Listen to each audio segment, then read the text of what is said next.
Seja bem-vindo à apresentação do Plano de Cargos e Salários. Esse vídeo é um guia que vai explicar as etapas de construção de um plano. Se pudéssemos dar um zoom e enxergar o DNA da remuneração, ele se pareceria mais ou menos com isso. Nas bolinhas temos a representação dos valores tangíveis: dinheiro, comissões, plano de saúde, insalubridade, PLR. E quando os valores tangíveis são bem trabalhados, eles impactam outros valores intangíveis, que são importantes para a sustentabilidade das organizações. Tudo está conectado.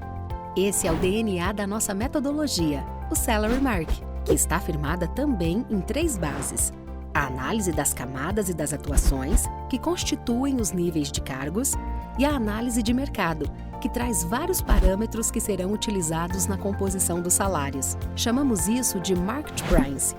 Nossa metodologia busca indicar um padrão salarial com base no mercado, ou seja, olhando para fora, além da sua organização. Nessa etapa, vamos falar basicamente dos cargos, porque precisamos desenhá-los muito bem. Para separar bem a ideia de que ainda não falaremos de pessoas, vamos sempre nos referir aos cargos como cadeiras.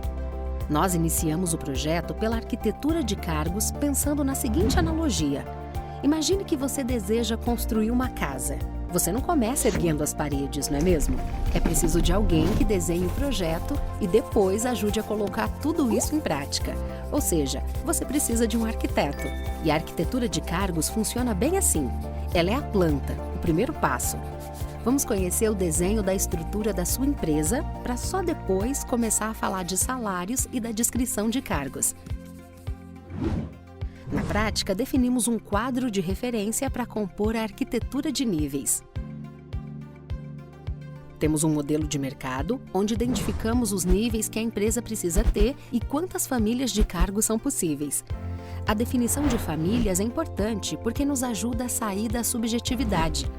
Por exemplo, o que diferencia um coordenador de um gerente, um analista júnior de um pleno? A arquitetura responderá todas essas perguntas. As informações necessárias são levantadas com o RH e, se necessário, com os demais gestores. Com a estrutura organizada, é possível construir a trilha de carreira. A trilha demonstra de forma prática as alternativas de crescimento e as conexões de cargos, dando uma visão ampla de todas as cadeiras da empresa. Alguns requisitos contidos na trilha, como tempo de experiência e formação, servem de base para os planos de promoção e sucessão. Para onde você quer ir? É a trilha de carreira que dá a direção para responder essa pergunta. A partir desse momento, é possível começar a fazer as descrições de cargos, que são um conjunto com os pré-requisitos das posições que servem tanto para os planos de desenvolvimento dos colaboradores quanto para os momentos de contratação. O trabalho de arquitetura de cargos dá origem também ao código Salary Mark, que carrega informações da composição de cada cadeira, como nesse exemplo de técnico de manutenção pleno. Esse código é a chave que vai se conectar com o mercado e devolver informações como salários, incentivos de curto prazo e benefícios, por meio de pesquisas e análises estatísticas. Assim, cada cadeira ganha um valor agregado, que será tabulado para apresentar informações de 3 maneiras: salários, adicionais e PLR, bônus. Diante dessas informações, a empresa precisa traçar uma estratégia. Isso porque, para manter a empresa saudável, é preciso garantir o equilíbrio entre a estrutura interna e os salários do mercado. A estratégia de remuneração vai olhar para isso, traduzindo as referências da pesquisa à maneira como a empresa escolhe se posicionar no mercado. O próximo passo é projetar as faixas salariais. As faixas refletem a estratégia que a empresa definiu, orientando o desenvolvimento dentro de cada cargo. É o que chamamos de crescimento horizontal. As faixas podem ter várias amplitudes, por exemplo, de 80% a 100%, 90% a 110% ou até 120%. Tudo isso vai depender de como a empresa vai administrar o desenvolvimento de cada cadeira, seja ele mais lento, mais acelerado, com mais ou menos evoluções salariais. É hora de pensar na evolução salarial. Nesse exemplo, a extensão da faixa é de 80% a 120%. O posicionamento de mercado definido pela estratégia aparece aqui, no 100% da faixa.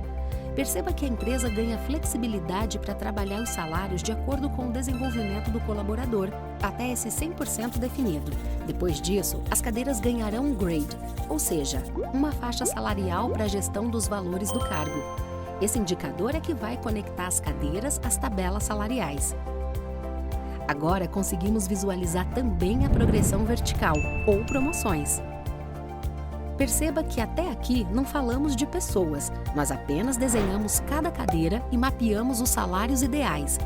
No próximo vídeo, vamos falar sobre as pessoas que vão se sentar nessas cadeiras para analisar os impactos financeiros, os casos excepcionais, como manter a saúde financeira da empresa e como atualizar o plano. Até o próximo vídeo!